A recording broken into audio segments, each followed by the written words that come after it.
जदीद torch store पेश करता है दो जदीद टॉर्चेस जो कि की चेन का हिस्सा हैं। पहली की चेन टॉर्च कोब रिचार्जेबल की चेन लाइट जो साइज में छोटी है मगर ताकतवर लाइट देती है और रोजमर्रा के इस्तेमाल के लिए बेहतरीन है। रात के वक्त घर, गाड़ी या सफर में फौरी रोशनी मुहैया करती है। इसे कैंपिंग, हाइकिंग या इमरजेंसी सिचुएशन में इस्तेमाल किया जा सकता है। इसका सादा डिजाइन और हल्का वजन इसे जेब या बैग में रखना आसान बनाता है। रिचार्जेबल बैटरी की वजह से बार बार सील खरीदने की जरूरत नहीं पड़ती।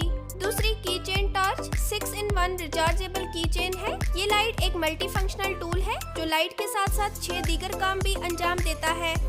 इसमें स्क्रू ड्राइवर, बर्स, कारबिनर हुक वगैरह भी शामिल है। मैकेनिकल या बरकी आलात की हल्की फुल्की मुरम्मत के लिए इंतहाई कारआमद है। इसकी तेज रोशनी, मजबूती और वर्सेटाइल डिजाइन इसे खास बनाते हैं। अभी अपनी जरूरत की चेन टॉर्च ऑर्डर कीजिए और 3 दिन में अपने घर की दहलीज पर वसूल कीजिए।